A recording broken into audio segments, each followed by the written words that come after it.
Hello दोस्तों, make माई SSC channel में आप सभी का स्वागत है। आज हम जनरल साइंस पढ़ेंगे। जनरल साइंस में भौतिक विज्ञान, इसमें हम आरआरबी, एनटीपीसी और ग्रुप डी के प्रीवियस ईयर क्वेश्चन डिस्कस करेंगे।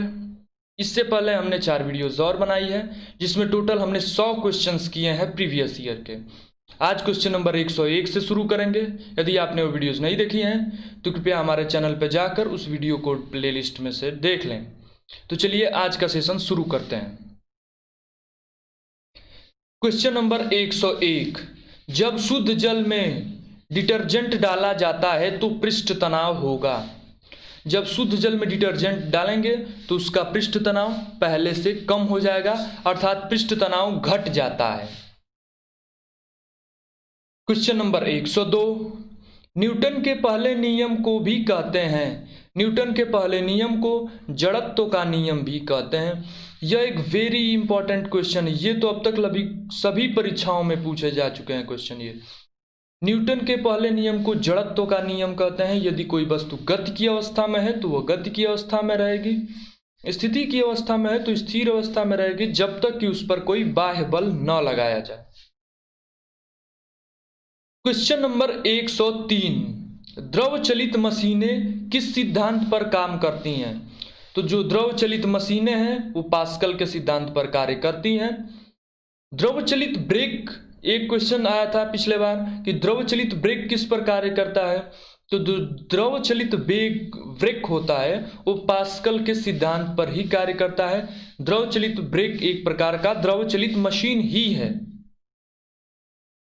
क्वेश्चन नंबर 104, 10 मोल जल का द्रव्यमान कितना होता है। जो 10 मोल जल होता है उसका द्रव्यमान 180 ग्राम होता है। ये ग्रुप डी के पिछले साल का आया हुए क्वेश्चंस में से एक है।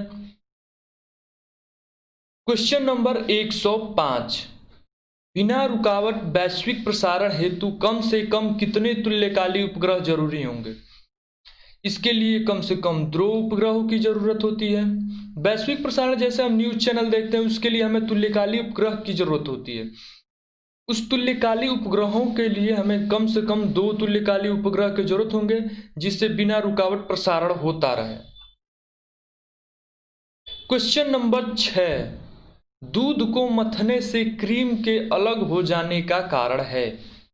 उसका अलग हो जाने का कारण अपकेंद्री बल है। जब हम किसी दूध को मथते हैं तो उसके केंद्र पर एक बल कार्य करने लगता है जो वो दूध को जिस थाली में हम रखें उसमें बर्तन में घूमने के लिए गति बल प्रदान करता है। वह बल अभिकेंद्र बल होता है। अभिकेंद्र बल के कारण दूध से उसके क्रीम अलग हो जाते हैं। क्वेश्चन नंबर 107, कौन सा बल क्षयकारी बल होता है। तो ये तो आप सभी लोग जानते हैं कि जो क्षयकारी बल होता है वो घर्षण बल होता है। घर्षण बल किसी भी पदार्थ में लगे, किसी भी वस्तु में लगे, किसी भी मशीन में लगे, यह हमेशा क्षय ही करता है। ब्रेक में कौन सा बल लगता है, तो ब्रेक में भी घर्षण बल ही लगता है। क्वेश्चन नंबर 108, हाइड्रोक्लोरिक प्रेस में किसका उपयोग करते हैं। हाइड्रोक्लोरिक प्रेस में हम पास्कल के नियम का उपयोग करते हैं। क्वेश्चन नंबर 109, जब कोई दौड़ती हुई कार अचानक रुक जाती है तो यात्री आगे की ओर झुक जाता है।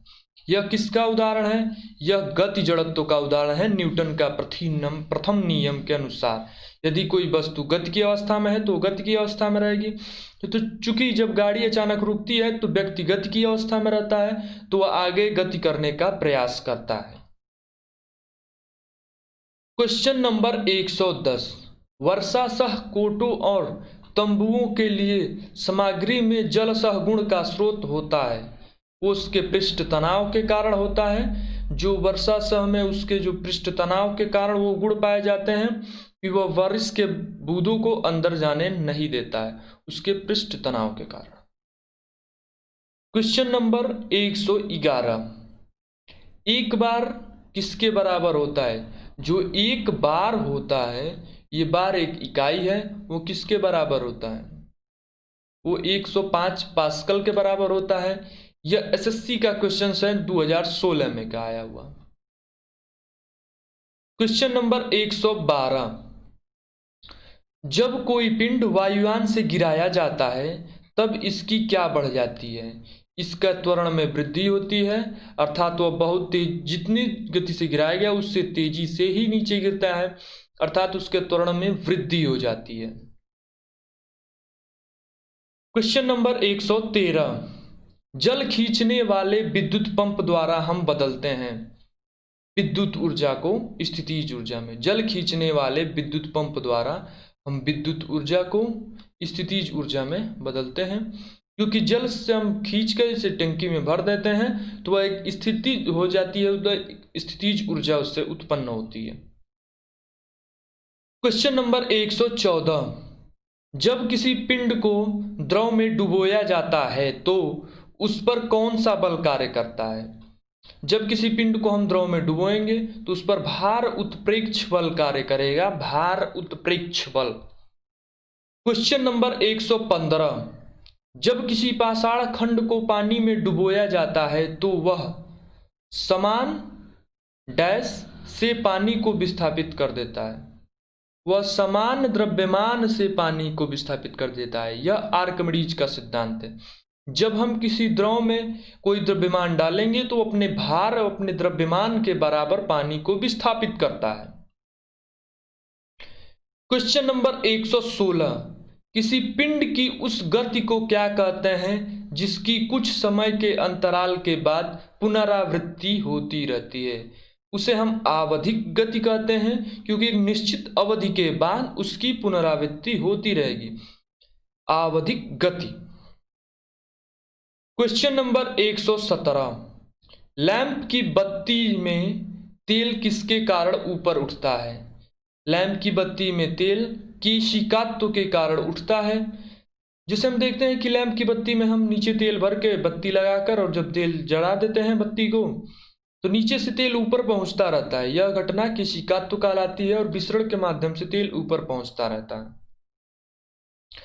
क्वेश्चन नंबर 118, सूर्योदय और सूर्यास्त के समय सूर्य का रंग लाल क्यों होता है। इसका करेक्ट आंसर है लाल को छोड़कर अन्य सभी रंग प्रकीर्णित हो जाते हैं। लाल को छोड़कर अन्य सभी रंग प्रकीर्णित हो जाते हैं, इसीलिए सूर्य लाल दिखाई देता है। क्वेश्चन नंबर 119, प्रकाश की दिशा में होने वाले परिवर्तन की घटना जब वह एक माध्यम से दूसरे माध्यम में गुजरता है तो क्या कहलाता है। वह घटना प्रकाश का अपवर्तन कहलाता है। जब प्रकाश एक माध्यम से दूसरे माध्यम में जाता है तो अपने मार्ग से विचलित हो जाता है। इस घटना को हम प्रकाश का अपवर्तन कहते हैं। क्वेश्चन नंबर 120, पृथ्वी के वायुमंडल की अनुपस्थिति में आकाश कैसा प्रतीत होगा। पृथ्वी के यदि वायुमंडल ना हो तो आकाश हमें काला प्रतीत होगा। वायुमंडल के कारण ही हमें आकाश नीला प्रतीत होता है, वरना आकाश हमें काला प्रतीत होगा। क्वेश्चन नंबर 121, आकाश का रंग नीला किसके कारण दिखाई देता है। जो लघुत्तर तरंग होती हैं, लघुत्तर तरंग दैर्घ्य के प्रकीर्णन के कारण, वायुमंडल के कारण। एक तो अगर जो वायुमंडल ऑप्शन में है तो वायुमंडल हो जाएगा, लेकिन वायुमंडल में जो लघुत्तर तरंग दैर्घ्य होता है उसकी प्रकीर्णन के कारण आकाश का रंग नीला दिखाई देता है। क्वेश्चन नंबर 122, प्रकाश बिखराव किसमें होता है।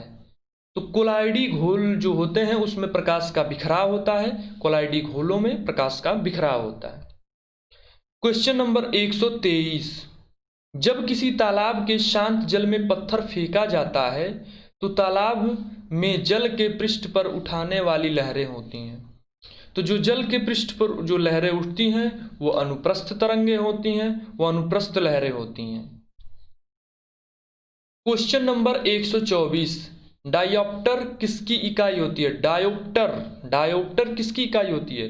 तो जो लेंस की क्षमता होती है P, उसे हम डायोप्टर में मापते हैं। लेंस की क्षमता की इकाई डायोप्टर होती है। क्वेश्चन नंबर 125, संचार में प्रयुक्त फाइबर ऑप्टिक्स केबल किस सिद्धांत पर कार्य करता है। यह प्रकाश के समग्र आंतरिक परिवर्तन परावर्तन के दर पर कार्य करता है। समग्र आंतरिक परावर्तन मतलब प्रकाश के 100% परावर्तन हो जाए, इसको हम प्रकाश का समग्र आंतरिक परावर्तन कहते हैं। जो फाइबर ऑप्टिक्स होता है वो पूर्ण आंतरिक परावर्तन के सिद्धांत पर कार्य करता है। आज का सेशन यहीं पे समाप्त करते हैं। यदि ये वीडियो आपको अच्छी लगी हो तो इस वीडियो को लाइक करें तथा पुरानी वीडियोस को पाने के लिए आप हमारे चैनल पे जा सकते हैं। वहाँ एक प्लेलिस्ट है, आप साइंस के सारी वीडियोस को देख सकते हैं। इसी प्रकार के अन्य वीडियोस पाने के लिए आप हमारे चैनल को सब्सक्राइब करें तथा नोटिफिकेशन बेल को दिखाएं, क्योंकि जैसे ही हम वीडियो अपलोड करें आपको जानकारी मिल जाए। धन्यवाद।